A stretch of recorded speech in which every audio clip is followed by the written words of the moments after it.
Venga, compañeras, buenas tardes. Yo soy Víctor Jiménez, de una cooperativa también que hacemos proyectos de cultura, diseñamos proyectos culturales de todo tipo, desde mapas sonoros.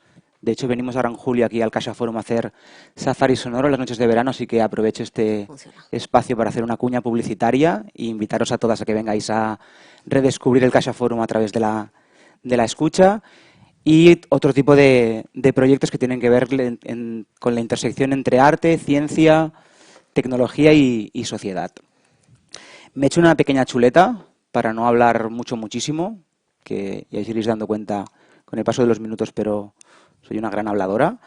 Y quería empezar con los agradecimientos a Betania. Es el segundo año que se me invita a formar parte moderando de Ideas Digitales. Espero que el año que viene se me invite a explicar un proyecto mío y que vengan Cucha para cofinanciar la cosa.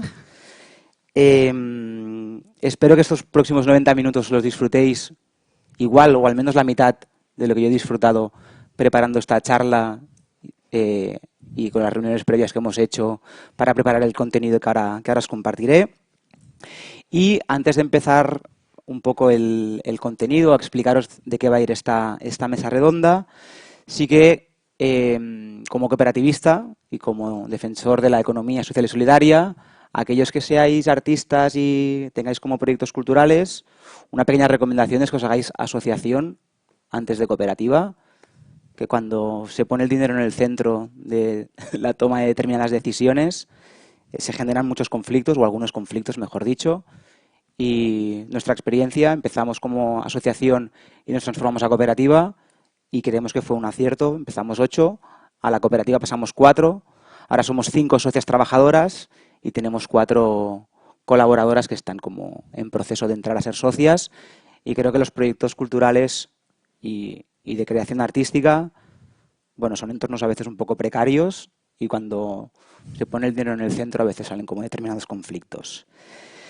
Entonces, voy a explicar un poco cómo los 4 puntos o los 4 vectores, así le hemos llamado, del encuentro de la charla de hoy. El primero va a ser el vector de democratización cultural a democracia cultural, y en él intentaremos como, a partir de ejemplos concretos, que ahora nos compartirán aquí las compañeras y compañeros, reflexionar alrededor de cómo transitamos de entornos de democratización cultural, es decir, donde garantizamos el acceso a la cultura, en este caso digital, a entornos de democracia cultural, donde cualquier vecina puede producir cultura en primera persona.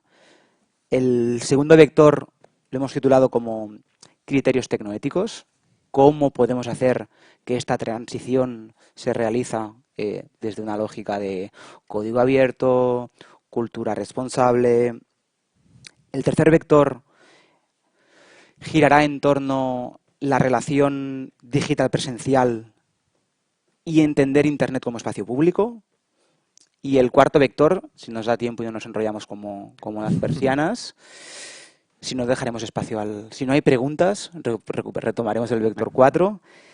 Queríamos reflexionar alrededor de retos, sostenibilidad, porque muchas veces, bueno, diseñamos y ponemos en marcha proyectos que tienen como muchas fragilidades y que cuesta que se puedan sostener económica y vitalmente en el tiempo.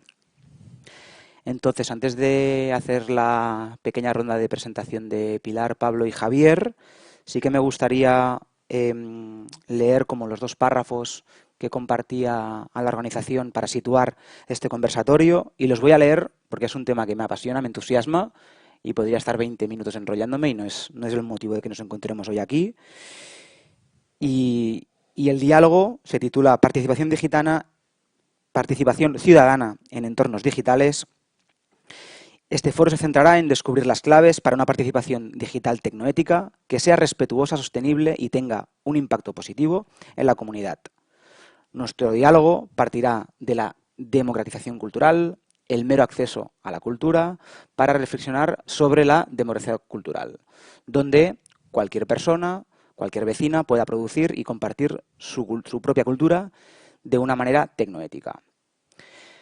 En este foro discutiremos también alrededor del concepto de cultura comunitaria para garantizar la participación y contribución activa de cada miembro de la comunidad en la creación, decisión, compartición y enriquecimiento de la cultura digital y que ésta sea de forma accesible. Y el segundo párrafo me lo voy a ahorrar. Igual lo retomo después. Entonces, Pilar, como vamos a empezar con la diapositiva, Vale. Entonces, ¿te parece Bien. si te presentas como en un minuto? En un Yo tengo aquí minuto. un texto de apoyo, pero creo que es más interesante Sí, que... pues simplemente, espera, a ver si puedo sacar aquí. Aquí te vemos, creo que te han de pinchar Sí, aquí. aquí.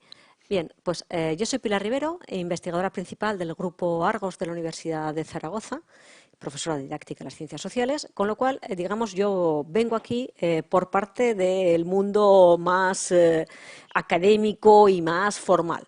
Pero dentro de nuestra trayectoria de grupo estamos trabajando desde hace muchos años ya en ciencia ciudadana aplicada a las humanidades.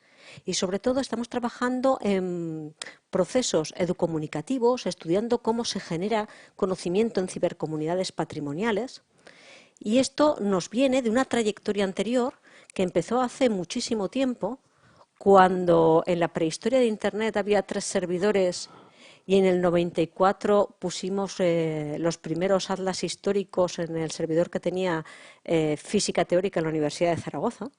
Y por eso salimos, los hermanos Rivero Gracia, en cosas como prehistoria de Internet, que se amplió cuando desde la comunidad de Rediris se crearon esas listas de trabajo cooperativo que está Chimo Soler, que llevaba nos acompaña, que llevaba la lista Colón, por ejemplo, ¿no? Y cómo eso dio paso a las primeras creaciones en el 98 de espacios web colaborativos en los que, claro, de una manera muy rudimentaria recibíamos materiales, poníamos materiales, allí fundamos nuestro proyecto Clio, ¿no? Siempre en este ámbito de las humanidades, y conforme hemos ido madurando y las tecnologías han ido cambiando, porque como decían antes, el futuro es la tecnología, cosa que podría suscribir el que se inventó la industria de lascas después de la industria de... porque, claro, el futuro siempre está en la tecnología. Lo que pasa es que deberíamos reflexionar qué hacemos con ella y para qué, ¿no? Desde el ámbito de vista de qué es lo que necesita cada una de nuestras sociedades. Recordemos que los griegos helenísticos tenían máquina de vapor, pero no la usaban para hacer telares automáticos porque no creían necesitar telares automáticos. Pues bien, pues nosotros hemos ido evolucionando hacia la ciencia ciudadana, lo colaborativo, y de todos los proyectos que en civitas.unizar.es hemos creado, todos ellos para catalogación geoposicionada del patrimonio, y esa catalogación, digamos, es hecha por las personas que se van registrando, pues hemos hecho varios proyectos y el que más éxito está teniendo es el correspondiente a catalogación de murales urbanos, que como veis solo en la península ibérica tiene 1.222 obras catalogadas en este momento. Y bueno, y aquí el mayor, bueno, vamos a poner este que no será especialmente relevante, no, este es uno así de un pueblecito y tal, pero bueno. Pues en principio, más que nada porque los de ciudad, como hay muchas veces, digamos, festivales y demás de obra mural, hay obras muy significativas. Aquí tenemos el Festival al Asalto, por ejemplo, que nos pone absolutamente en el epicentro de estas cuestiones. Pues bien, las personas van catalogando el material, van haciendo los comentarios sin ningún tipo de pauta, y de esta manera creamos un catálogo colaborativo, en este caso de pintura mural, con comentarios abiertos y que nos permiten poder interactuar con las otras personas para generar comunidad e interactuar en redes sociales, y nos permite además tener ese valor de ir catalogando el arte efímero que va evolucionando en el tiempo porque está en un espacio público, ¿no? Pues este tipo de proyectos en los que el usuario se convierte en creador y catalogador son los que estamos llevando a cabo, y lo que me lleva a hablar en este foro de ciencia ciudadana y participación. Gracias. Correcto. Mil gracias, Pilar. Les decía a Pablo y a Javier, estuvimos la semana pasada haciendo una videollamada para preparar un poco los puntos del conversatorio y con Pilar me llamé al día siguiente. Les decía antes, ahora que nos escucha Pilar, que es más entusiasta que yo. No, no. Va en la naturaleza, no se puede evitar. Pablo, ¿te parece si hacemos como... Preparo la diapositiva, entiendo. Sí, Vale. venga, ¿tú necesitas también diapositiva? Yo tengo un par de capturas. Si no, lo paso con el... Sí. Venga, estupendo. Vale. Bueno, tenemos a Pablo, también está a Ana por aquí de Esto es un museo. Vale, bueno, en primer lugar agradecer también, aprovechando a Transit y a Etopía por considerar que nuestro proyecto merece estar aquí, además con Pilar y con Javier, que tienen bastante trayectoria, bastante más que nosotros en Zaragoza. Y mi presentación va a ser bastante escueta y voy a intentar responder a 3 preguntas. Primero, ¿quiénes somos? ¿De dónde venimos y qué hacemos? Y luego, ¿qué pasa con el podcast? Así en general, resumido. Lo primero, ¿quiénes somos? Pues como bien ha indicado Víctor, Ana Gracia, que está ahí en segunda fila, y Paula Farga, que somos un poco también hijos de la Universidad de Zaragoza. De hecho, igual Pilar no lo sabe directamente, pero nos conocimos en un curso que hicimos en la Universidad de Zaragoza y una de las clases nos la dio Pilar, o sea que esa relación la tenemos por ahí. Y luego, a nivel formativo, pues Historia del Arte, Gestión Cultural y en mi parte Educación, y actualmente, no sé si alegremente o tristemente, todavía ligado a la Universidad de Zaragoza porque estoy haciendo una tesis doctoral en Educación y Redes Sociales, que ya sabéis que eso me quita un poco el pelo, a diferencia de cómo salgo en la foto, me mantengo con la camisa pero con menos pelo por la tesis. Y en síntesis, un poco el quiénes somos, ya estaría. ¿De dónde venimos? Voy a intentarlo hacer breve porque desde septiembre de 2019 hemos variado mucho. De hecho, nuestro comienzo fue en Radio Topo, en una radio comunitaria de aquí de Zaragoza que lleva 30 años. De hecho, este fin de semana celebra el 30 aniversario. Y bueno, ¿por qué surgió? Pues en primer lugar porque soy un enfermo de la radio, pero enfermo de todos los días tengo que escuchar la radio. Y en segundo lugar porque queríamos hablar de las cosas que normalmente nos hablaban, y menos siendo veinteañeros. De hecho, incluso en la radio siempre nos llamaban como los frikis, ¿no? Hablamos de exposiciones, de cultura, desde un punto de vista diferente, porque al final hablar de cultura con 20 años no es lo mismo que leer cómo se escribe la cultura en medios de comunicación escritos o digitales. Entonces es un poco la idea de cómo comienza la radio. Luego, pues 2020, llega la pandemia, hay que actualizarse, no podemos grabar por salud, en este caso, en un estudio con más de 20 compañeros y optamos por montar nosotros el podcast. Que en este sentido no dista mucho de cómo era al principio, porque sí que es verdad que antes era un programa de 1 hora, pero al principio en el podcast, luego ya nos hemos ido especializando, sí que seguimos tratando la cultura desde diferentes ámbitos. De hecho, hay gente por aquí que entrevistamos hablando de las cosas que montaban, pero sí que es verdad que sobre todo nos especializamos en exposiciones, que eso nos lleva un poquito a la empresa cultural. A esto no es un museo como empresa, que en la actualidad ofrecemos 2 servicios: producción sonora, muy asociada con podcast para museos e instituciones culturales, y por otra parte un rol de mediación cultural pero muy ligada al ámbito digital. Por poner un ejemplo, en el Museo de Zaragoza y en el IAC Pablo Serrano hemos hecho un taller que se basa en todas esas colecciones permanentes que tienen esos museos, darle una vuelta a través de los memes. O sea, para que al final es un formato innovador, pero muy ligado siempre al ámbito digital. Y por último, ¿qué pasa con el podcast? Durante los últimos 3 años, pues no somos aquí innovadores relativamente de nada, porque el mundo podcast pues ya lo conocemos todos, pero sí que hemos querido destacar un poco 6 características del podcast, al menos como lo vemos nosotros y muy ligado a esta charla. Digital, pues es eminentemente un producto digital en cuanto a la producción, la edición, la distribución, el consumo. Sin embargo, también es presencial. ¿Por qué? Porque nosotros siempre queremos que sea algo físico. O sea, nosotros siempre grabamos presencialmente. Se puede hacer con videoconferencias, con videollamadas, pero nosotros siempre que se puede intentamos hacerlo presencialmente. Luego también, si el podcast lo grabas en directo, como hemos hecho alguna vez en Etopía, pues al final lo que estás generando es público y presencialidad. Y además nosotros hablamos de exposiciones. Una exposición, el 90 y tantos % es físico. O sea, nosotros vamos a una exposición, la pasamos a formato digital y luego se convierte otra vez en formato presencial, que de eso hablaremos luego en un vector. En cuanto a la accesibilidad, también ahondaremos luego en la distribución que hemos hecho para la charla, pero bueno, es un producto relativamente accesible, ¿no? Sobre todo pues a través de las plataformas de audio capitalistas y muy potentes, pues cada vez el acceso es bastante más fácil.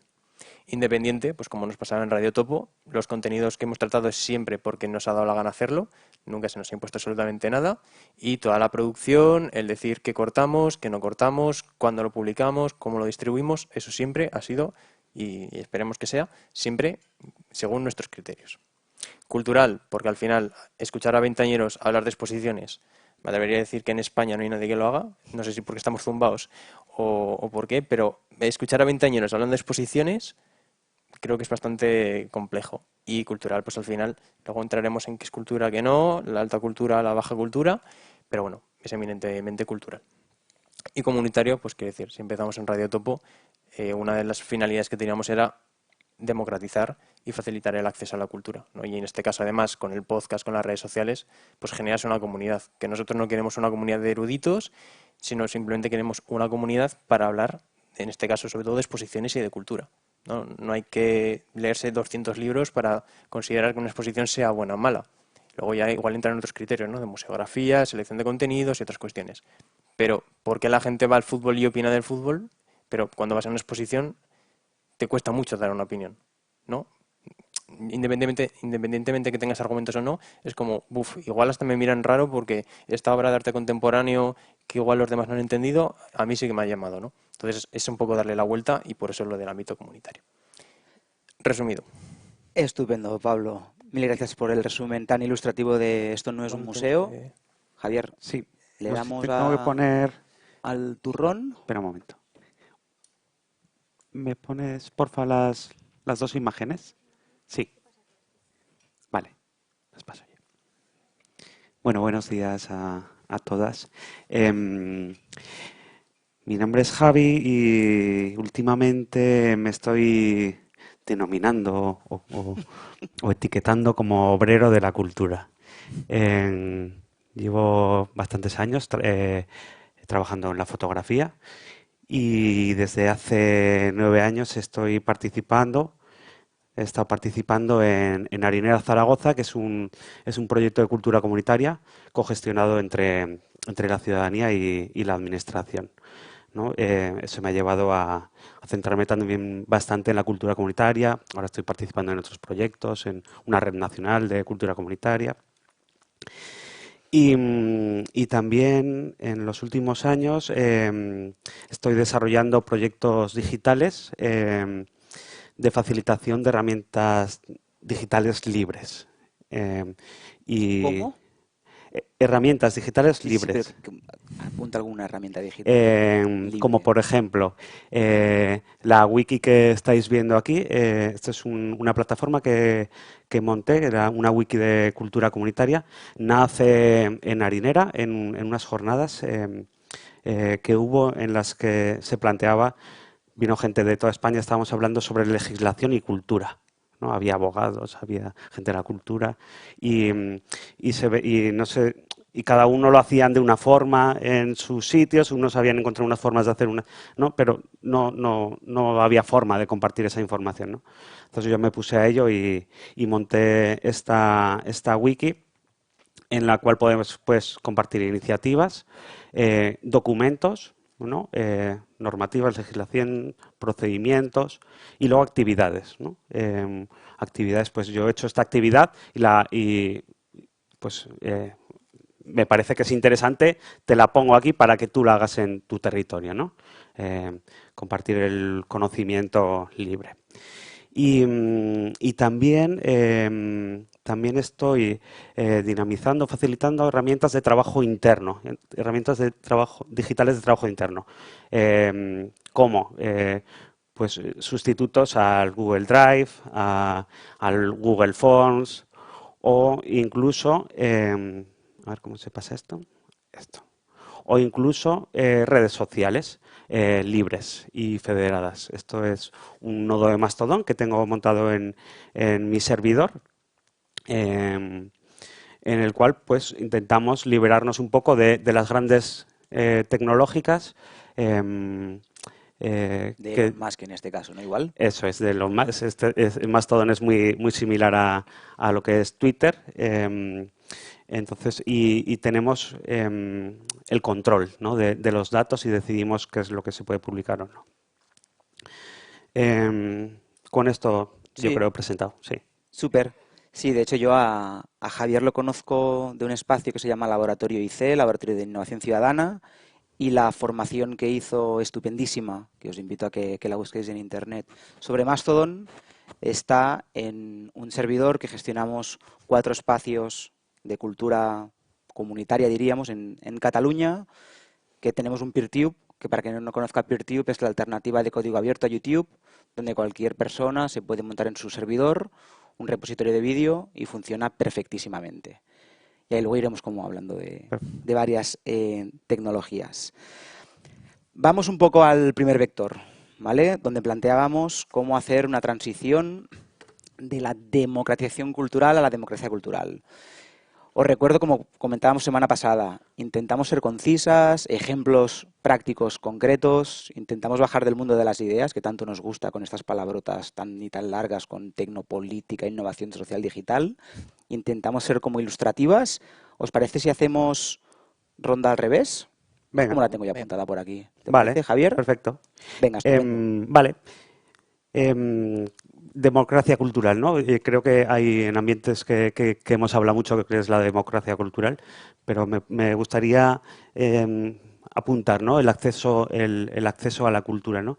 Se conforma en 3 pilares, en el acceso, el consumo de los productos culturales o la cultura, la creación de cultura, pues las personas que pueden crear, y la parte que a mí más me gusta, que es la toma de decisiones sobre la cultura que hay en tu entorno. Cuando estamos hablando de entornos digitales, creo que la mayor parte de la toma de decisiones se genera a la hora de crear el código, ¿no? De la plataforma, a la hora de definir cómo va a ser la plataforma, es la mayor toma de decisión que puedes tener, ¿no? Sí que es verdad que hay luego plataformas que ahí tienen comunidades en las cuales van tomando pequeñas decisiones, ¿vale? Pero no son decisiones tan de gran calado como el diseño de la plataforma en sí. Y luego también hay una parte de toma de decisiones que es la que comentaba de Mastodon, ¿no? En la que nosotras, desde nuestra casa, podemos montar servicios pequeños, servicios para disponer a los ciudadanos producto o cultura, ¿no? Esos servicios los tenemos en nuestros servidores, decidimos con qué características o qué normas van a tener, ¿no? Esto es una forma, ¿no? de intentar contrarrestar las grandes multinacionales que tienen pues la cultura que ofrecen es poco democrática.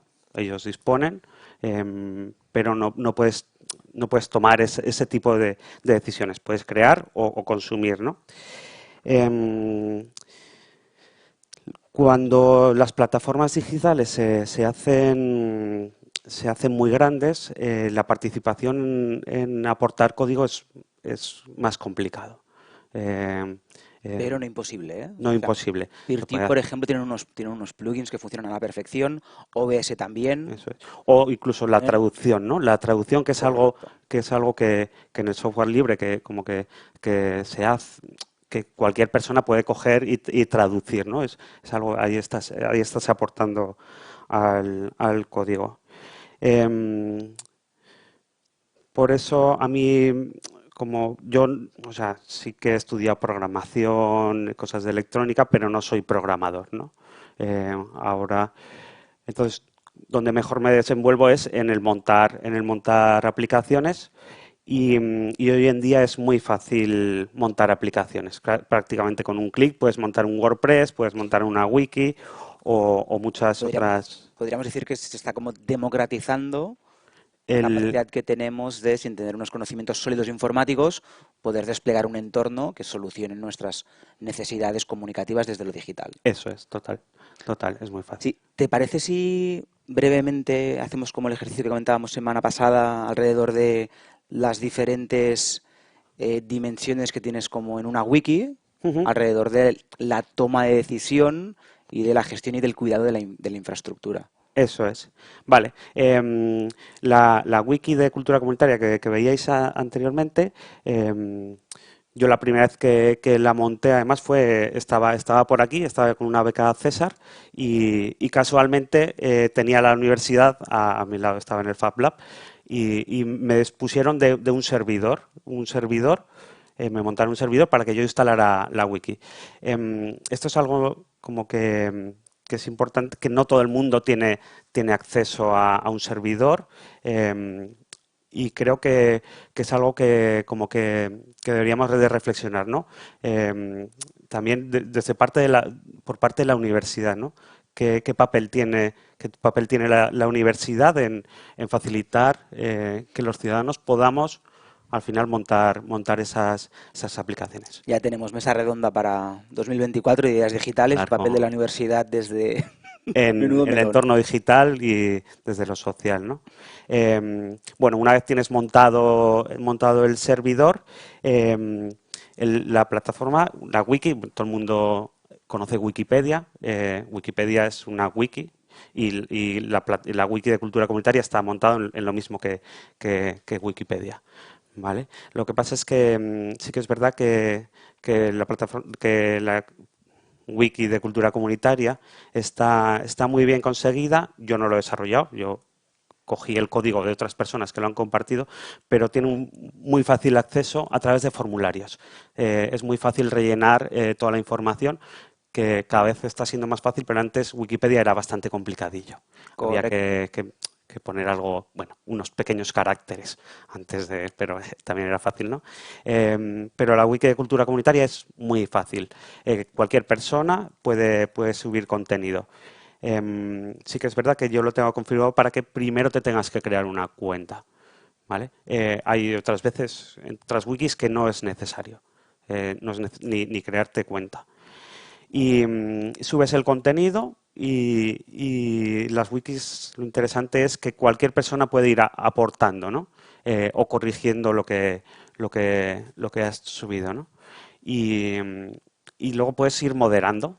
Tú ves qué correcciones te han hecho. Yo, por ejemplo, en la Wikipedia de mi pueblo, pues lo tengo como alarma. Cualquier modificación que hay en la Wikipedia me salta a mí para ver qué es lo que está aportando la gente, ¿no? Y poder corregir o moderar, ¿no? Es algo interesante también en Wikipedia. Súper. Pues te parece, Javier, vamos Venga. con Pablo. Pues yo te iba a decir que como has estado hablando sobre todo más del medio que del contenido, sí que es verdad que ahora estás un poco con la wiki, casi, si me permites, igual me interesa también que hable Pilar por esa parte de la creación de Mural Hunter y luego Bien. hablo yo de contenido, si te parece.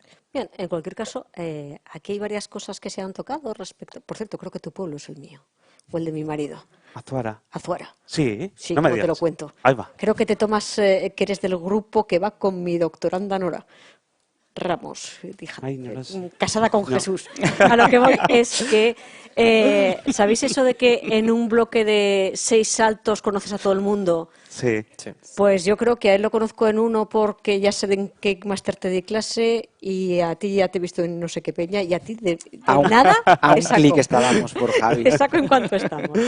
Vale, pues ese tipo de relación social que se da en el mundo real es también una parte de la democratización, ¿no? de Internet. Vale, la democratización de Internet es algo que está de manera intrínseca desde su creación. Cuando en el 94 empezábamos con los primeros servidores era el ¡guau! Todo el mundo va a poder desde su casa acceder a todo. Esto es la democratización. Me acuerdo en el 96 el marido de una amiga estaba en su cuarto y decía, no sabéis dónde estoy, estoy en el Louvre. Y dices, no, sigues en tu casa. No te engañes, no estás en el Louvre, sigues en el dormitorio de tu casa con un ordenador, porque es lo mismo que cuando tú abres un libro, no dices, ¡guau! ¿Dónde estáis? ¿Dónde estará tu mente? Porque sigues en el sofá, chaval, ¿no? Entonces, todo esto es el entusiasmo con el que cada cual va cogiendo el acceso a los contenidos, el acceso a las relaciones sociales y el acceso a la posibilidad de hacer una co-creación conjunta con otros usuarios a través de las tecnologías. Pero no te equivoques, estar donde estás. ¿vale? En este mundo físico. En tu metaverso, lo que quieras, estás donde estás.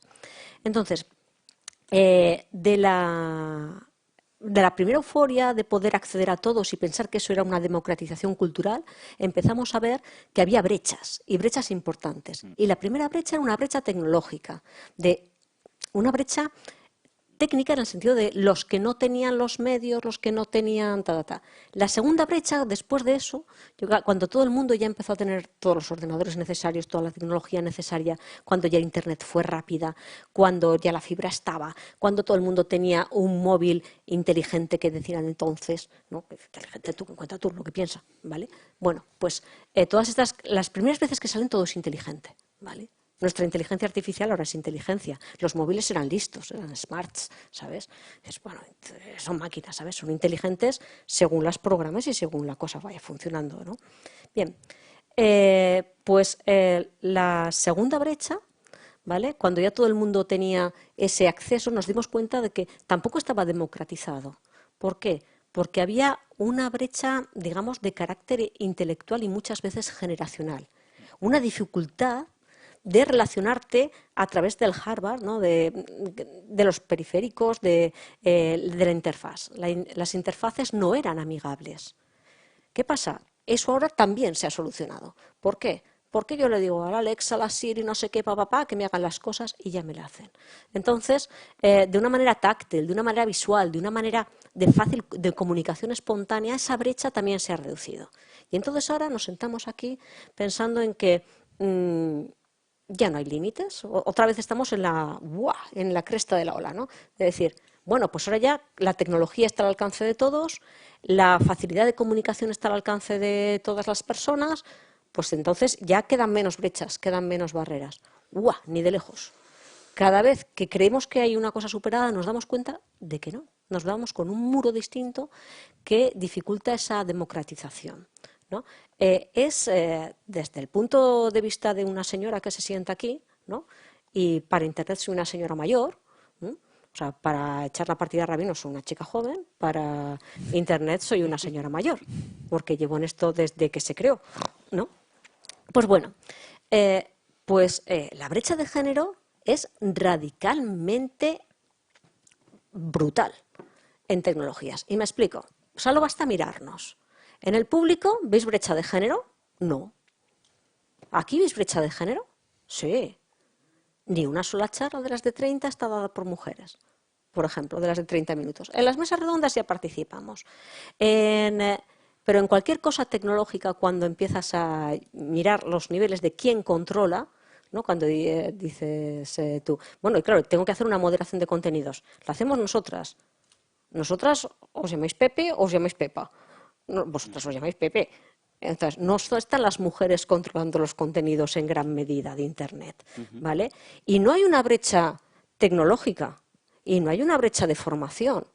Hay una brecha que es una brecha social, una brecha de falta de tiempo, ¿vale? Nosotros en las cuestiones co-creativas lo vemos muy claramente.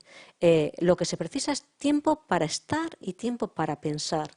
Y hay un problema social, ¿no? Que por el cuidado de menores, por el cuidado de mayores, por la ocupación en tareas de responsabilidad y de gestión que implican, por ejemplo, tener una relación, en nuestro caso pues pueden ser con alumnos, pueden ser con clientes, ¿no? Ese tipo de cosas del día a día de tu trabajo y de tu entorno social, pues al final existe una brecha de género importante en la democratización, ¿no?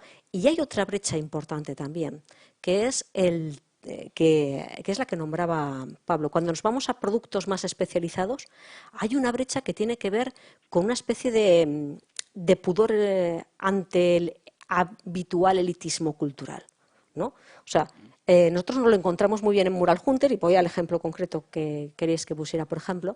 Nos lo encontramos muy bien en Mural Hunter porque una parte de la democratización implica que en ese control de contenidos al que te obligan las propias empresas para poner tu app en las plataformas, porque claro, no quieren que de pronto se encuentre un chaval del instituto que está manejando las cosas con imágenes pornográficas, y eso implica que hay un control de contenidos y no hay más. Y si no hay un control de contenidos, no te dan de alta la aplicación en según qué sitios. Bien, pues a lo que iba.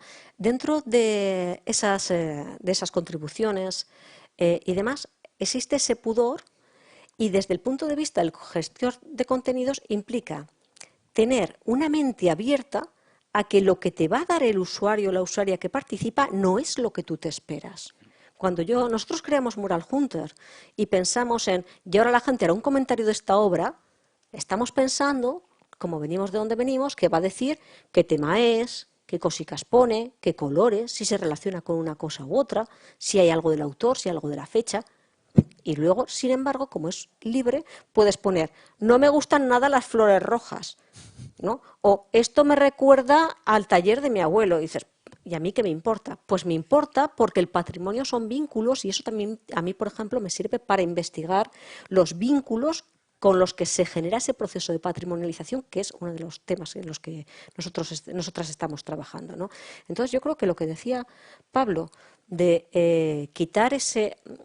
cuando hacemos una democratización, ¿vale? Desde el punto de vista de los que estamos al otro lado de la máquina, tenemos que abrir la mente a un modelo que nosotros hemos definido, y voy con palabreja, ¿vale? Paradigma cocreativo. ¡Guau! ¿Vale?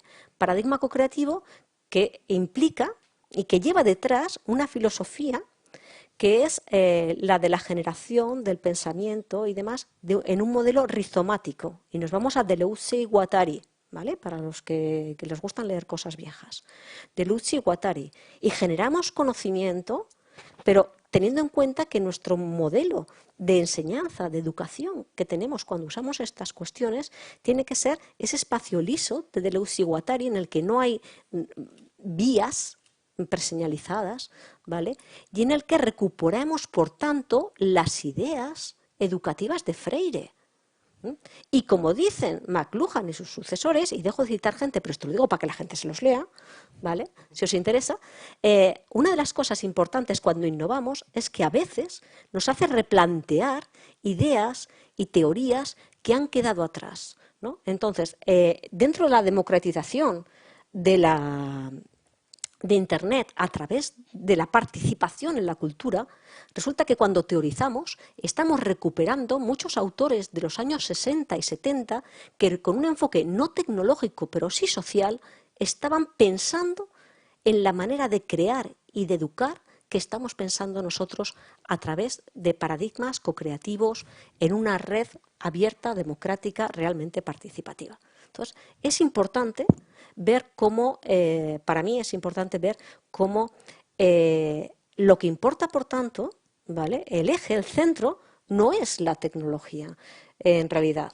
La tecnología es el futuro, sí, claro, pero lo importante es qué idea, qué filosofía, qué ética, qué planteamiento social quieres impulsar a través de esa tecnología. Como os decía al principio, tenemos la máquina de vapor y los ingleses de la revolución industrial hacen cosas muy distintas con el descubrimiento de que el vapor sirve para mover cosas que las que hicieron los helenísticos.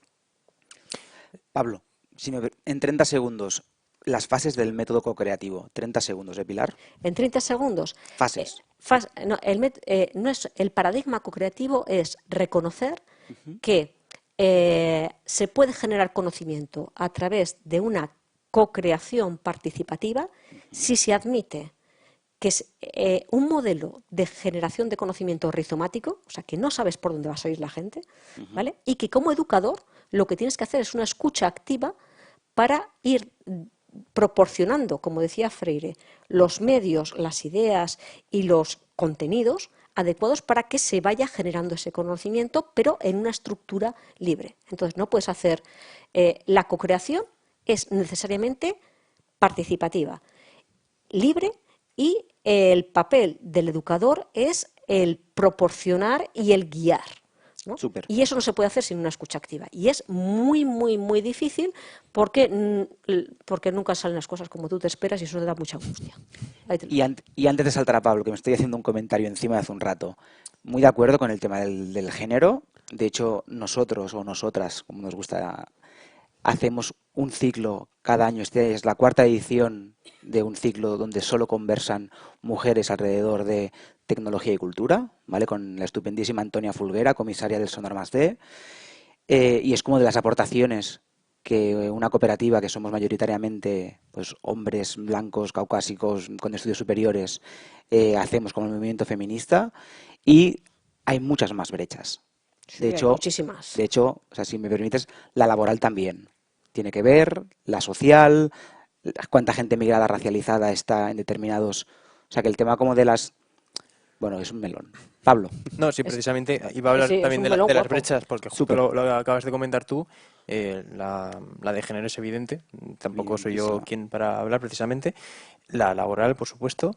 Yo me quiero centrar en dos. Por una parte, la brecha tecnológica, porque al final es lo que has comentado tú. Desde que se inició, ahora parece como que todo hay una accesibilidad, hay una alfabetización, que luego realmente no hay.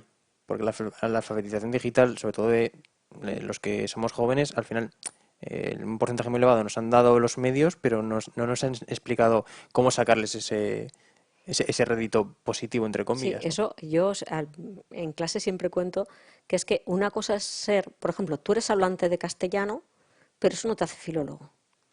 Pues esto es igual. Tú usas tecnologías, pero eso no te hace un especialista en tecnología, ¿no? Claro. Entonces, Sí. Y de hecho, por poner un ejemplo, sí que si puedo preguntar al público y me respondéis, porque si no quedará un poco raro, ¿cuántos de aquí conocéis lo que es un podcast? ¿Podéis levantar por favor la mano? Vale. ¿Cuántos de aquí habéis visitado 2 exposiciones en el último año? Joder, pues aquí las estadísticas mal. Sí, es que creo que... es que el público no es... Es que no es el público potencial. No, pero esto lo haces en mi clase, ya te digo que Pero, tienes ¿y luego razón, habéis que no ido solos o levantan. acompañados? Buena, buena. Depende. Pero cuando lo decís por el grupo de amigos, la gente dice, venga, vamos a ver una expo. Ah, vale. Si les prometís luego un vermut, igual sí, ¿no? Pero si no, de primeras no.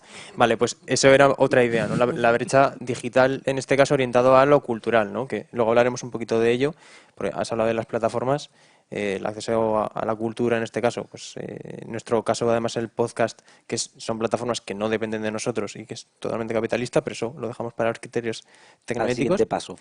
Pero sí que a nivel de democratización cultural sí que me gustaría, y sobre todo desde nuestro proyecto Esto no es un museo, que es que nos da mucha rabia lo de la alta cultura y la baja cultura porque existe, porque tú vas a un museo y es alta cultura y nosotros vamos a un montón de museos y muchas veces nos sentimos mal. O sea, yo me siento mal a veces cuando entro a un museo porque es como, es que no encajo aquí. ¿Y cuál es el problema? O sea, si voy a 200 exposiciones al año y voy a un museo y me encuentro mal, igual no solamente tengo yo el problema, igual también el museo dice, es que igual este método, ¿no? De viene la gente que me interesa, es el que estoy promoviendo. Entonces igual hay que darle un poquito la vuelta ahí, porque nosotros hablamos de exposiciones porque al final, pues quiero decir, de música se ha normalizado mucho, ¿no? Hay 20.000 programas de música, de fútbol que os vamos a contar, pero es que de cultura, de exposiciones en particular, porque no hay, con las exposiciones que ya solamente tenemos en Zaragoza para hacer nosotros y nos quedamos cortos, ¿por qué no hay más? Porque nadie produce, porque nadie consume. Nosotros tenemos la suerte de que tenemos gente que nos escucha, pero igual habría que dar una vuelta, ¿no? A ese acceso cultural, porque hay oferta, pero luego no hay demanda. Y Pablo, si nos intentamos ubicar en este eje de transición de democratización cultural a democracia cultural, herramientas que tengamos a nuestra disposición. Sí, o sea, nosotros, por ejemplo, con el podcast como ejemplo, y asentando un poquito la idea, es una herramienta perfecta, pues igual que, por ejemplo, desde la Universidad de Zaragoza es hacerle una foto y se incorpora dentro de un repositorio, o algo más complejo con una wiki, que es un contenido un poquito más especial, pero sí que tenemos herramientas para generar contenido. La cuestión es si nos interesa generar ese contenido, si, como decía Pilar, tenemos ese tiempo, esa calma por motivos internos o externos para decir, pues voy a estar 20 minutos haciendo tal cosa, ¿no? Porque en estos tiempos de rapidez, pues de hecho a mí ya me parece increíble que tengamos hora y media para hablar de estas cosas, ¿no? O que exista este evento de vamos a hablar reposadamente de estas cosas. Entonces, medios hay, el tema es si los queremos utilizar. Estupendo. Pues si os parece, saltamos como al siguiente vector, que es todo aquello que tiene que ver con lo tecnoético. Y sí que me gustaría hacer como una breve introducción o situación de diferentes elementos que hemos ido comentando en los últimos días, que tienen que ver con la necesidad o facilidad de usar determinadas plataformas que nos lo ponen muy fácil, que muchas veces sabemos, con Pablo hablábamos, que nuestro público está allí, o sea, nuestros oyentes están en estas plataformas, pero que no nos sentimos del todo cómodas usando estas plataformas porque hacen usos no consentidos, porque el modelo de repartición o redistribución económica de lo que se genera no es justo ni equitativo, bueno, usos no consentidos, multas, ya sabemos pues lo que pasa en determinadas plataformas de la esfera de Google, Meta y estas grandes plataformas capitalistas extractivistas que tampoco tienen que ver con la cultura libre y con el código abierto. Entonces, ¿os parece si hacemos como un ejercicio de cómo en proyectos en los que estamos nos relacionamos desde el código abierto, lo tecnoético? Javier, contigo comentábamos el usar Instagram, ¿no? Que nos lo ponen como muy fácil y qué conflictos o cómo, bueno, gestionamos estas plataformas o el uso de estas plataformas que muchas veces pues tampoco coinciden con nosotras, con nuestros valores como personas. Y me gustaría explicar como una pequeña anécdota, que es que en la Feria de Economía Solidaria de Cataluña, en el 2020, que fue la primera feria que tuvimos que hacer 100% en virtual porque el COVID nos obligó a estar encerradas en casa y estábamos como transmitiendo mucho contenido, sobre todo en la primera etapa del confinamiento, marzo-abril, usando herramientas que teníamos a disposición y poco a poco fuimos como mancomunando y mutualizando recursos y nos montamos un pequeño servidor, que de hecho es donde está tu formación de Mastodon, nuestro PeerTube. Y a través del uso de estas tecnologías generamos comunidad y a través de plataformas que teníamos a nuestro acceso intentábamos como hackearlas o usarlas de manera inteligente para generar tráfico de estas plataformas a las nuestras. Y en concreto en la Feria de Economía Solidaria de Cataluña, una de las artistas, Roba Estesa, que lo que hizo fue hacer un Instagram Live.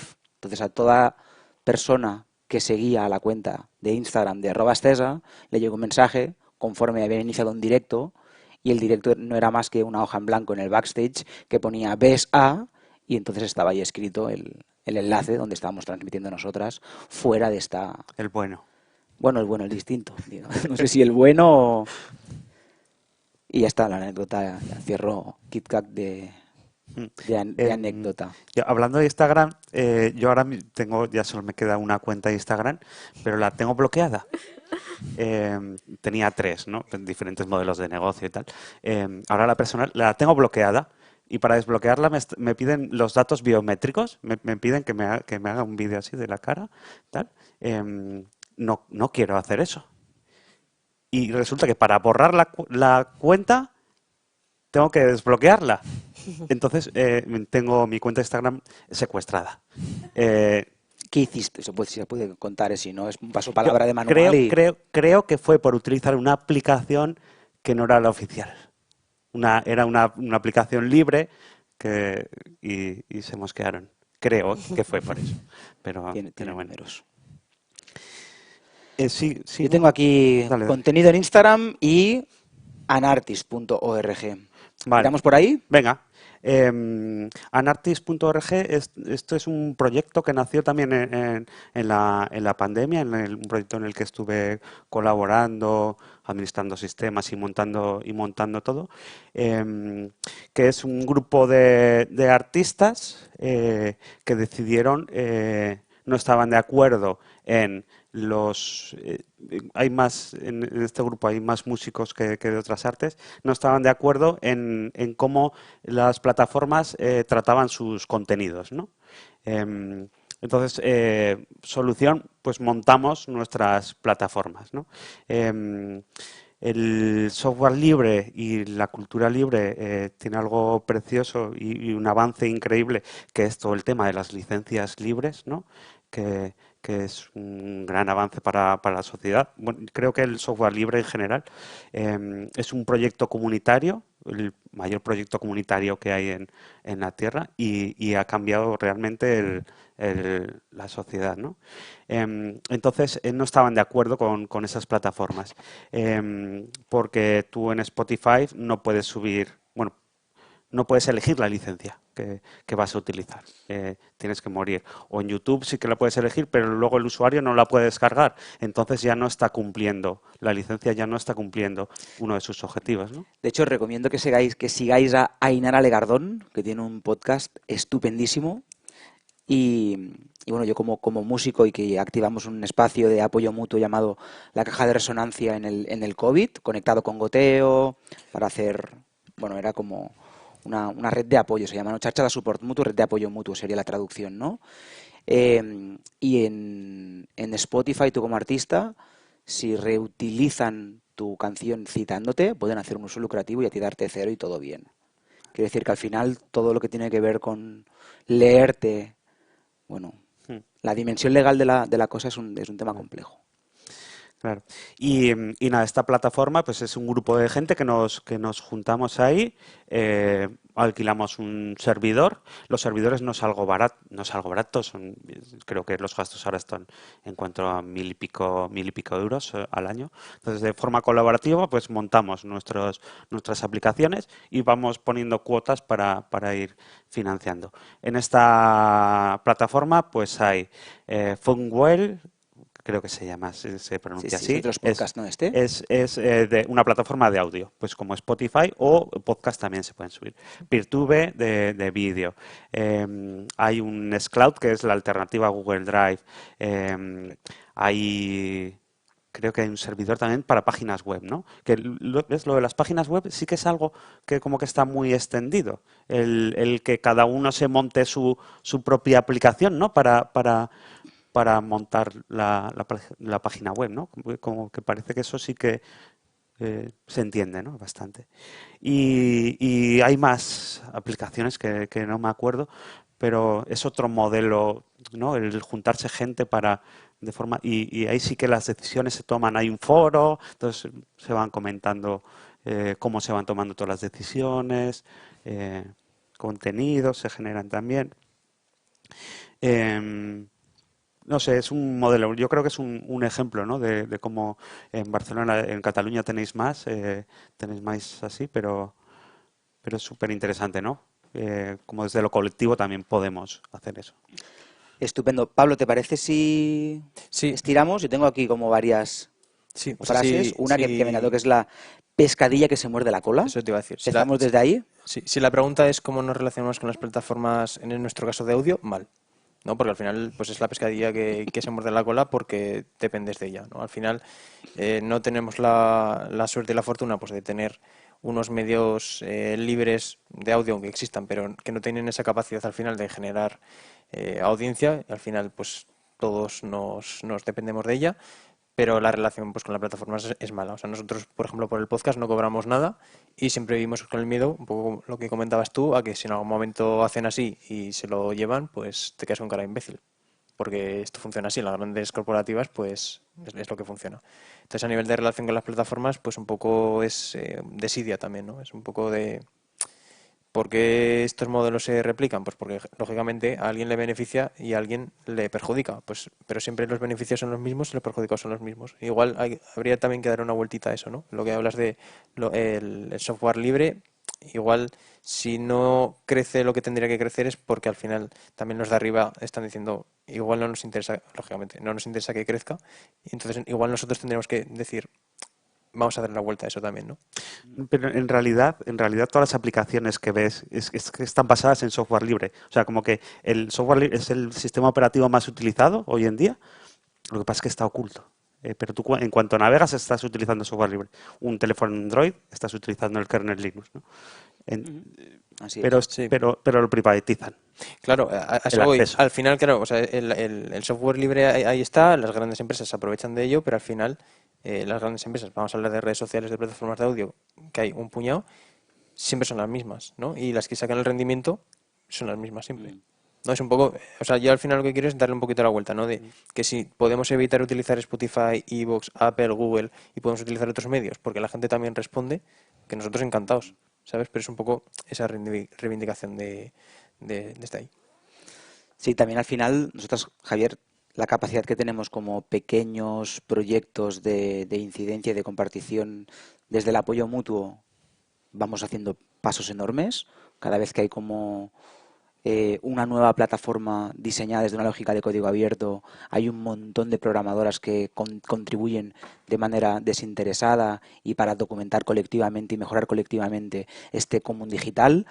Y si todas las dimensiones, o sea, si desde lo público, desde las universidades, se apostase por el software libre, igual tendríamos una mejor salud comunitaria al mundo del código abierto.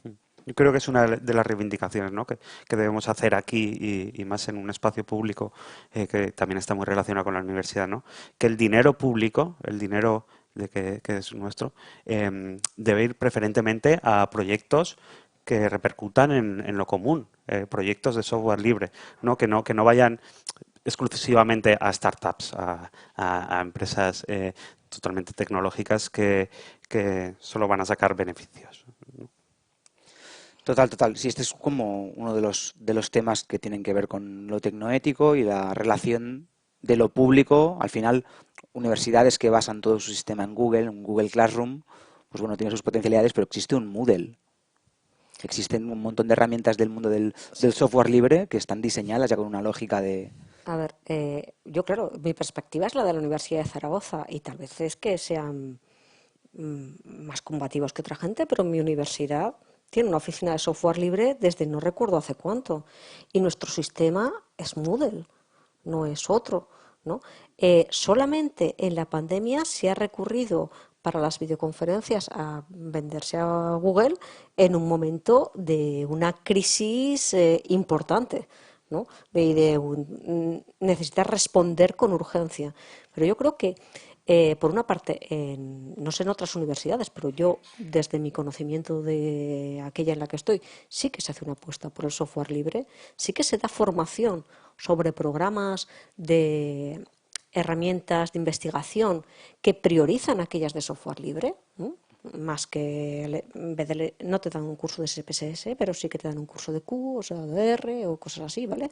O de NUDIS. Quiero decir que se prioriza la formación de las personas que investigan y se prioriza la utilización de plataformas educativas con software libre y hay una oficina específicamente para eso desde hace, ni lo recuerdo, ¿no? Entonces, en ese sentido, yo creo que estamos cubiertos un poco. Y en el sentido de Perdona. la ciencia abierta, pero Cubiertos, o sea, estamos también en peligro, ¿no? Moodle hace unos meses estaba que igual lo quitaban de la Universidad de Zaragoza, ¿no? sí, Como pues que hay que reivindicar que no es... sí, O sea, cada vez que hay un movimiento de quitar esas cosas, hay un gran movimiento de respuesta, porque hay una serie de colegas que son históricos del software libre en la universidad y que se resisten y se resisten bien hecho, ¿sabes? Entonces, tal vez en otras universidades que no tengan esos históricos de software libre en estos momentos en puestos de relevantes o con una relevancia en cuanto a proyección social y demás, pues igual lo lleven de otra manera. A mí me consta que hay universidades en las que esto no pasa ni de lejos, pero la de Zaragoza no creo que sea una de ellas. Sí que es verdad que cuando salió en redes sociales la noticia de que igual iban a quitar el Moodle, de pronto hubo un movimiento de reacción muy importante y entramos todos en pánico, porque ya llevamos usándolo desde ni se sabe y vamos aprendiendo las mejoras y cuando ya lo tienes todo montado te dicen, no, que ahora vas a hacer otra cosa. Pero no es que la otra cosa es mejor, no, es que no somos un colectivo muy vanguardista, ¿sabes? Entonces dices, si algo te funciona, de verdad que tenemos que cambiarlo. Te funciona, es de software libre, en fin. Y dices, no entiendo por qué lo vamos a cambiar. Al final no se ha cambiado nada. Esa es la verdad, ¿no? Yo no sé si son serpientes de verano que van surgiendo de vez en cuando, pero bueno, sí que siempre hay un movimiento de reacción, ¿no? Y luego también a nivel de política ministerial, toda la investigación que se hace con fondos públicos estamos obligados a dar acceso de manera pública a todas las publicaciones y productos derivados. De manera que aunque yo publique, por ejemplo, con una editorial después tengo que publicar la versión previa o algo así en un repositorio para que las personas puedan tener acceso a lo que es el resultado de esa investigación, aunque no sea en su forma definitiva porque la tiene una editorial con sus derechos o lo que sea. No es algo que fuera así hace 7 años. O sea, no es decir, esto siempre ha sido así, ni de lejos. O sea, hay un movimiento actual que en unas universidades está más presente, en otras menos, ¿no? Saltamos a Open Science y está guay que haya como determinadas, desde lo público, restricciones en cuanto a la generación de conocimiento y que las publicaciones sean, si es con dinero público, de código abierto. Creo que no siempre pasa, incluso con dinero europeo. Pero, Y luego está también la convocatoria. relación, tú como proyecto cultural, con el ministerio, te relacionas con Windows o el certificado digital de autofirma no va. ¿Vale? Esto es como otro temazo, que ha sido también cápsula. Open Science. Open Science. A ver, aquí hay muchas cosas que tratar. Open Science, nosotros tenemos muy claro que la transferencia es open, pero no todos los procesos son open. Ojito. ¿Vale? Entonces, allí nos vamos que cuando vas rascando, decíamos antes cuando rascabas las brechas, pues cuando rascas lo abierto y demás, empiezas a ver que hay muchos puntos que fallan, ¿no? Por ejemplo, hay muchas cuestiones que no pueden estar en abierto por cumplir la normativa de protección de datos, pero es que claro, existe la normativa de protección de datos. Tú no puedes yo no puedo poner mis datos de investigación en abierto, porque hay personas implicadas en una investigación social. En mi caso hay menores implicados, ¿no? Por ejemplo, es más, no puedo abrir mis plataformas colaborativas a según qué grupos escolares porque no tienen la edad para participar en una comunicación de generación de conocimiento en redes, porque tienen menos de 16 años, ¿no? Entonces, claro, a mí claro que me consta, porque lo he visto en el cole de mis hijos, que cogen y llegan, daros de alta en una cuenta de Gmail, decid que tenéis 18 años y que sois de segundo de bachillerato. Y digo, perdona, eres un niño de quinto de primaria y no te han pedido permiso a tus padres, la profe de plástica, ¿sabes? Y dices, pues ahora vamos a hacerlo bien, y entonces para la niña de cuarto me pasan un formulario de cuenta Google corporativa de Colegio Puchuplún. Y dices, en fin, pues igual te tienes que plantear qué le estás generando, porque claro, como familia te llega va a ser una cuenta que no pone Google, que pone Colegio Pupupún, y dices, no niña, esto es una cuenta de Google, ¿vale? Y luego pues con sus restricciones parentales y todo lo que quieras porque eres menor, pero entonces a nivel de tecnoética, ¿vale? Y me centro ya por fin en el tema, hay yo creo que lagunas muy importantes de formación a nivel ciudadana. Cuando uno se va dando de alta en las cosas, un mecanismo fácil para pillarte es que sea muy largo lo que te tienes que leer, porque haces así y pones la cruz, ¿vale? Y en y pones la cruz, nos hemos encontrado, por ejemplo, que, no sé, Chimo, si tú te acordarás, cuando en los museos te ofrecían hacerte, digamos, una sala virtual 360, los de Google y tal, lo hacías y firmabas, ¿no? Te lo hacían gratis y tenías tu visita virtual al museo. Pues en ese pásalo todo y pon la cruz, pues igual había cosas como cuáles eran los derechos de comercialización y gestión de las obras que ellos estaban digitalizando dentro de tu museo y que entraban en incompatibilidad con la normativa española de patrimonio, por ejemplo, ¿no? Pues eso hay que mirarlo. Cuando es muy largo, no lo miras. Cuando eres de un museo pequeño y se te ofrece una gran posibilidad, que es dar acceso a tus salas a través de una tecnología que sabes que está siendo empleada, pues bueno. Y luego a veces tienes tus conflictos internos, ¿no? Crear todo con tu propio soft es muy costoso. Nosotros que nos basamos sobre todo en las financiaciones que nos puedan llegar de proyectos de investigación del ámbito de las humanidades, de las ciencias sociales, pues claro, dices, si no lo creo todo yo, tengo que usar herramientas que haya. Me puedo ir a las de compañeros que están haciéndolo de forma colaborativa, pero ¿cuánta sostenibilidad tendrán en el tiempo? Porque ellos también están en ese peligro permanente de si mañana, no te digo si le toca la lotería y entonces vive muy bien porque como es una persona muy entregada a la causa va a dedicar dinero a esto, pero si le atropella un camión, ¿vale? Si le atropella un camión al que está llevando la plataforma no sé qué, nos quedamos todos sin plataforma, porque es tanto a veces, o sea, a veces depende tanto de la ilusión y del trabajo excesivamente dedicado y no gratificado más que emocionalmente, por así decirlo, de un pequeño grupo de 4, 5, 6 personas, que es que la vida les puede cambiar a esas 4, 5, 6 personas y nos quedamos todos muertos. Hay muertos a nivel de nuestros proyectos que depende de ellos, ¿no? O sea, a veces cuando rascas, las grandes iniciativas que parecen grandes porque funcionan y son muy participativas, y pienso en nuestra Clio, por ejemplo, rascas y las personas que tiran del carro son 3. Las personas que tiran del carro lo tuyo, pues ¿cuántos sois? 8, 6. En tus cosas de todas estas plataformas que estás diciendo. Estoy Tú, yo con alguno que le cedo las claves y por si pasa claro, algo. Se va cambiando de ropa. Para hacer que estamos son- todos así, ¿vale? O sea, las revistas científicas, todo esto, al final, cuando rascas, somos gente entregada a la causa. Y a veces cuando te estás jugando subvenciones del ministerio que implica que se sostengan en el tiempo, pues tienes el conflicto ético y nosotros, por ejemplo, nuestro Mural Hunter, nuestro CatPad, que es la nueva que estamos lanzando, la estamos haciendo con el soft de servicio de Google Maps.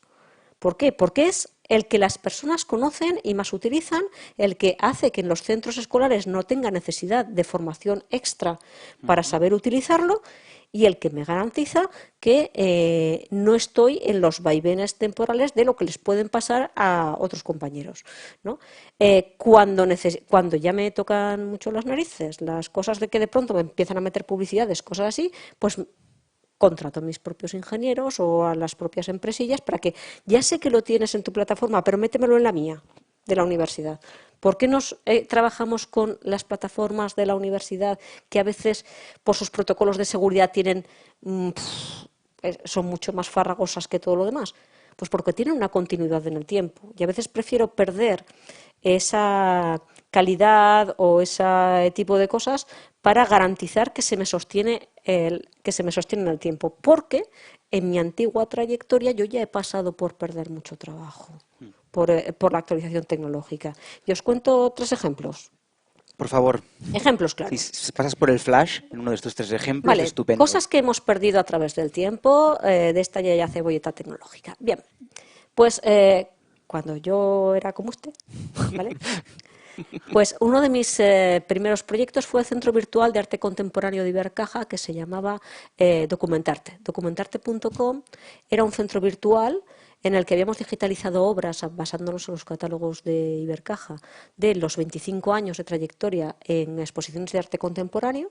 Habíamos creado nuestra propia Wikipedia dentro, bueno, los ingenieros, claro, nosotros creamos los contenidos, con sus explicaciones, su todo, su tal, ¿no? Y era lo que había y fuimos súper punteros. Esto trabajamos entre el 99 y el 2001.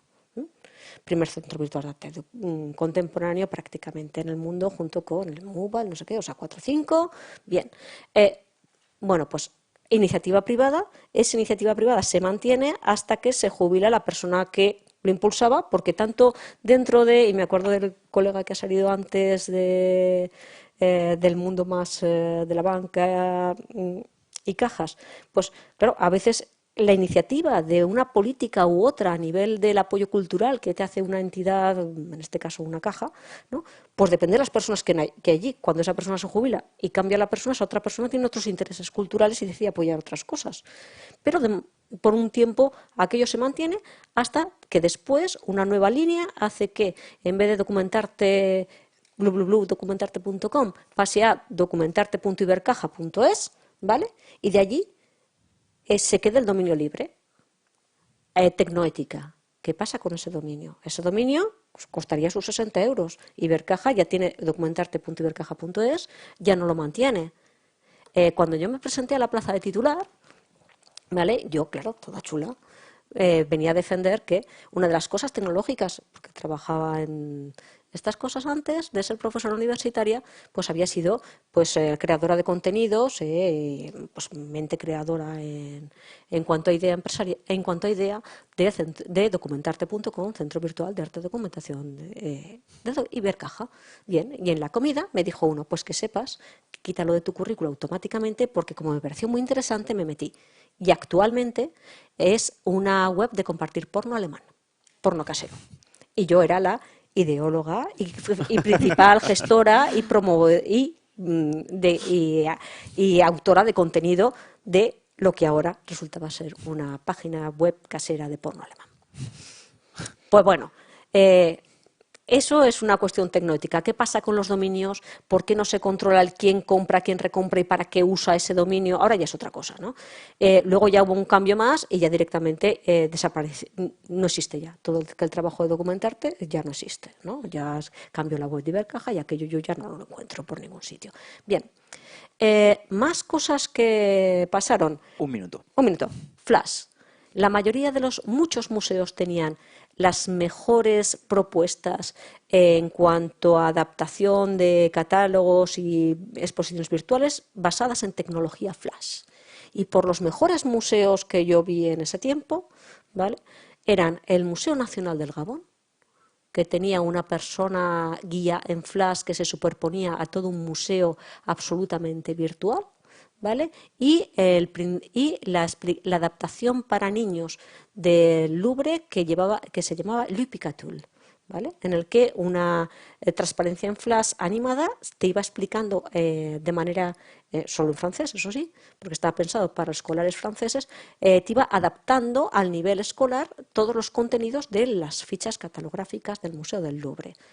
Se muere flash, se muere todo. El Museo de Gabón jamás se ha recuperado.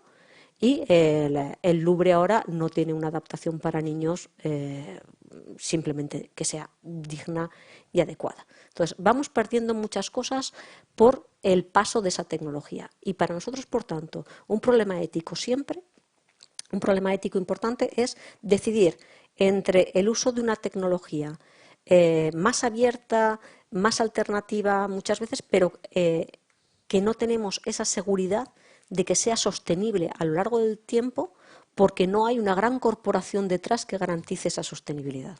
Y para nosotros es un conflicto ético muy, muy, muy importante.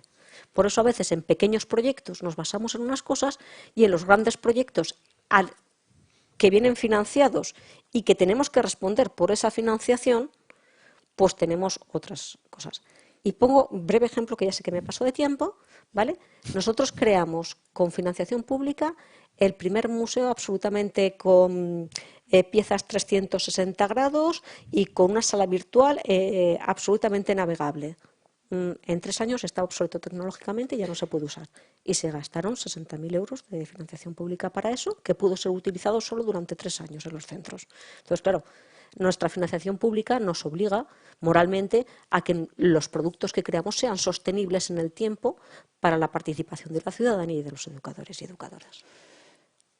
Pilar, mil gracias. Has hecho un 2 en 1. El cuarto vector de sostenibilidad lo has metido ahí con calzador. Claro, porque es que me has dicho que igual no hablábamos de eso.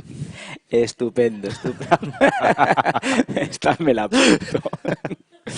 Vamos al tercer vector, ¿os parece?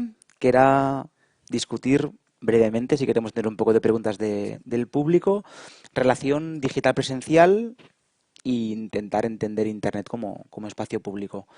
Pablo, vamos brevemente. Sí, brevemente, bueno, en nuestro caso es también un poco lo que apuntaba al principio. El podcast al final lo puedes entender como un producto eminentemente digital, ¿no? Entras en Internet, te ponen los cascos y lo escuchas.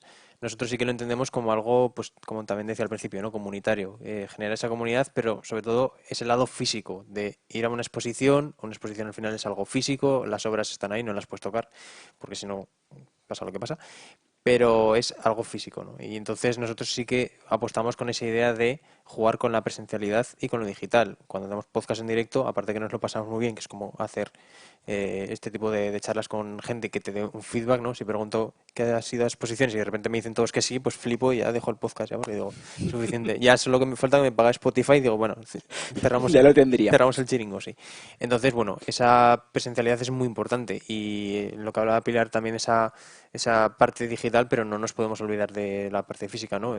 Generar el museo, de ese museo 360 digital que puede durar 3 años, pero claro, esa inversión de dinero, pero luego está la parte física. Luego va la gente que va a elegir las dos cosas, ¿no? O intentar que sean modelos híbridos, que es un poco también lo que entendemos nosotros, ¿no? Que te puedas poner el podcast visitando una exposición en tu casa, pero esa presencialidad es muy importante. Y simplemente, que me ha gustado mucho la frase, pues si no nos da tiempo a hablar del cuarto vector, encima en el mundo empresarial cultural, en nuestro caso que somos dos, una frase que me ha llamado mucho la atención que has dicho, que dependemos de personas, que somos personas y que dependemos de personas, para lo bueno y para lo malo, que puede ser pues que justo estés con la persona que te dé la financiación, pero para lo malo que estés dos para intentar levantar un imperio o hacer un podcast o hacer una wiki o lo que sea, ¿no? Que eso como reto y oportunidad a la par me parece muy, muy interesante. Venga, Internet como espacio público. Internet no es un espacio público. Ni seguro. Ni seguro. No, tenemos que entender que hay un montón de barreras que no hacen que sea totalmente accesible. Desde los datos biométricos que os comentaba antes de Instagram, como el correo, saber qué es un paso de cebra o distinguir los coches, ¿no? Entonces, debemos de intentar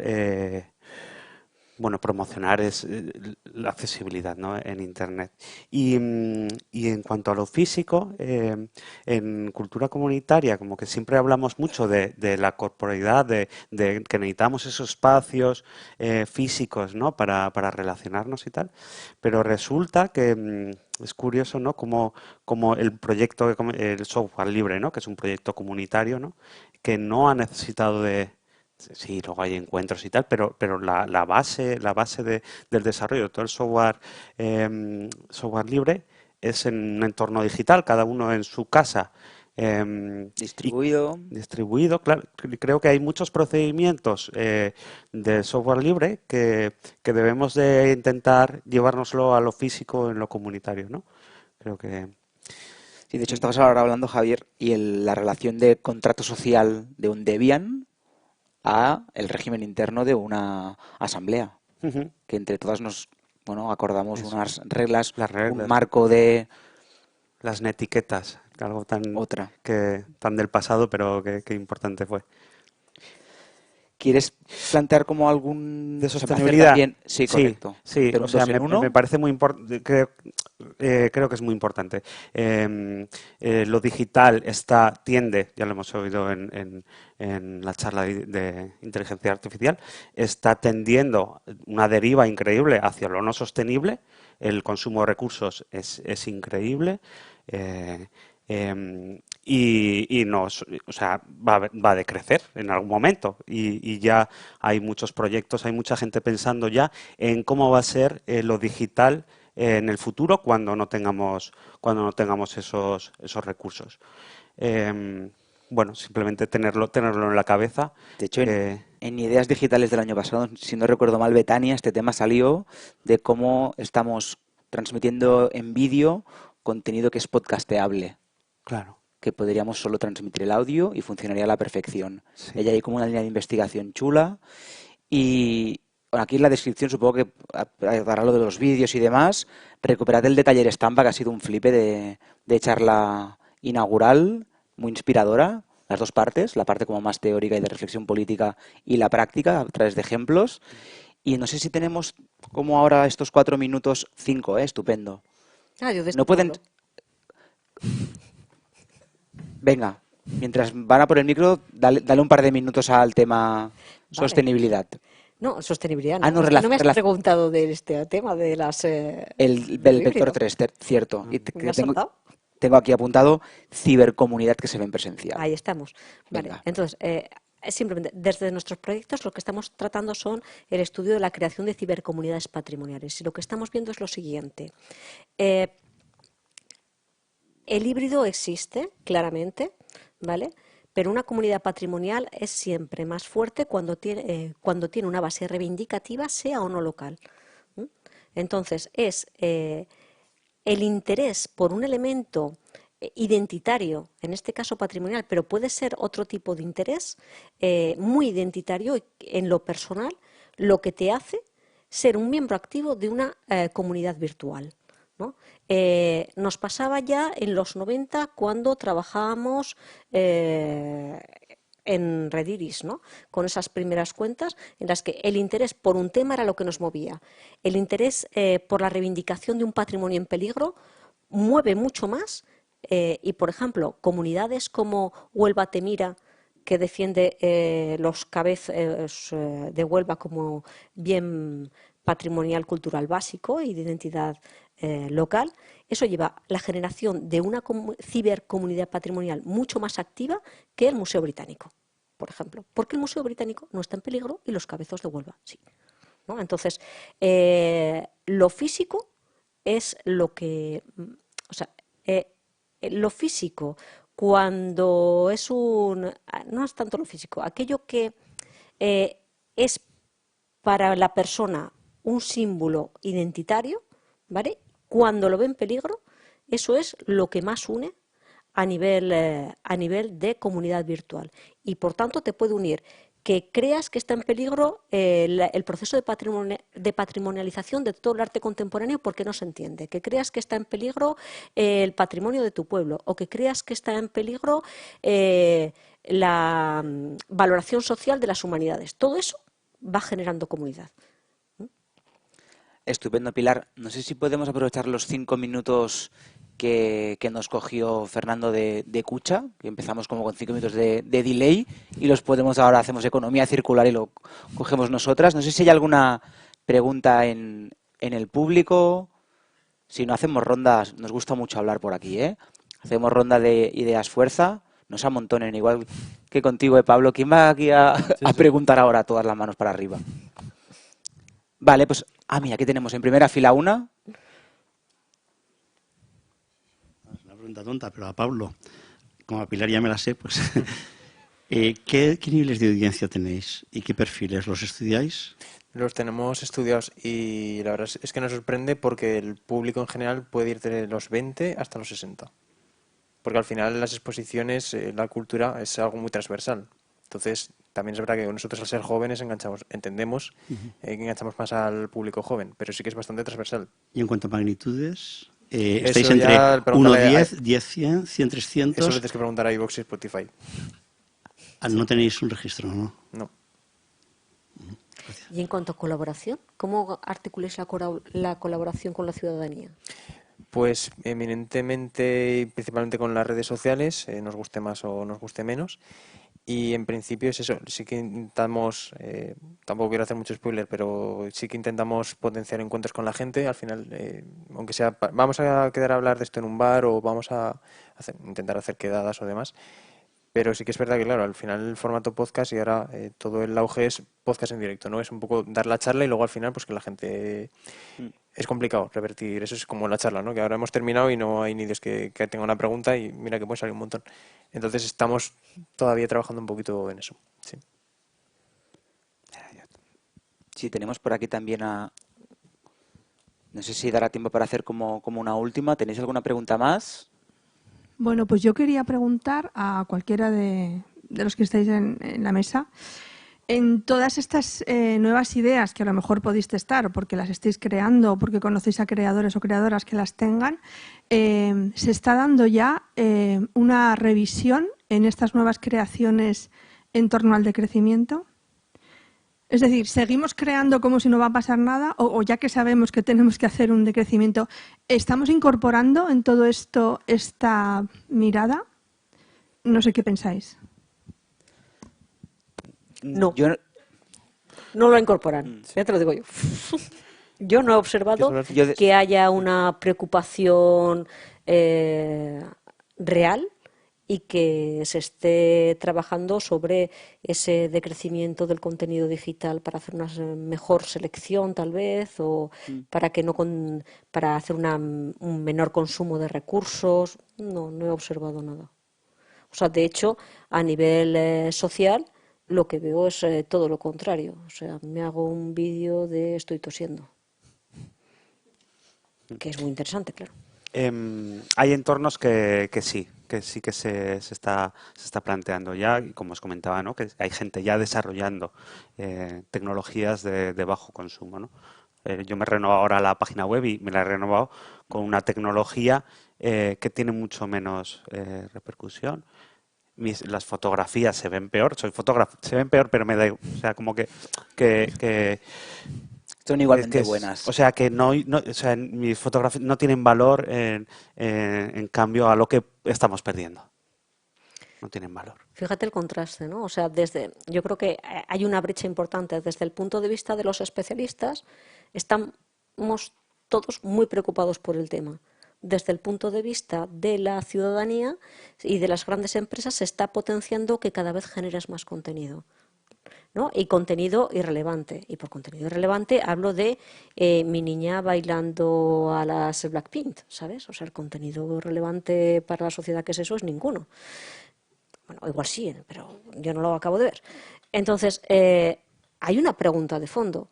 Hay vosotros a nivel geopolítico, estratégico, estas cosas, ¿no? Hay una voluntad de que aquel consumo de recursos digitales que desde una parte de los creadores y de las personas que programan y tal, está hacia la limitación de ese consumo, como estábamos diciendo, lo que estás haciendo tú.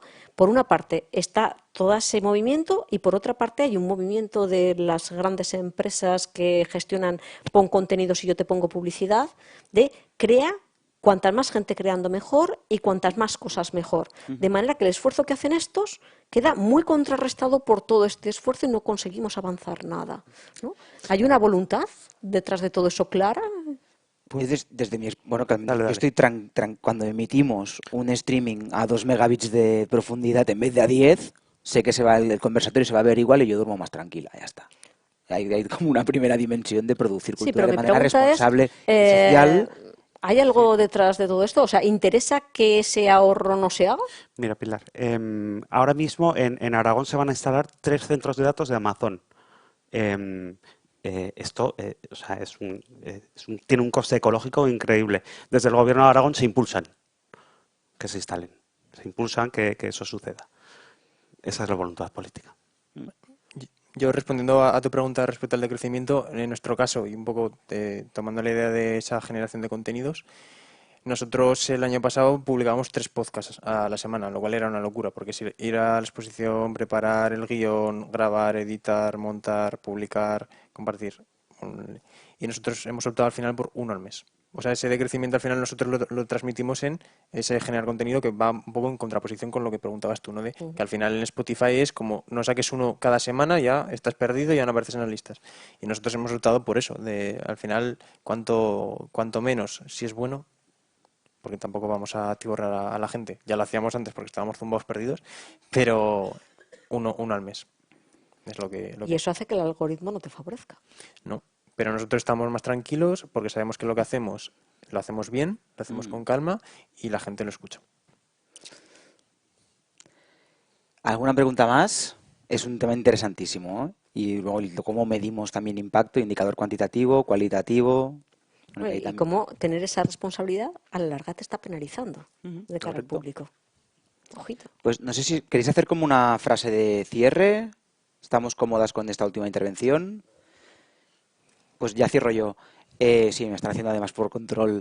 Betania, yo os invito, antes de cerrar, el año que viene, Pilar que modere y a mí me invitáis a una de las mesas. Venga, nos tomamos ahora la comida y charlamos. Gracias por todo. Gracias. A todas y nos vemos.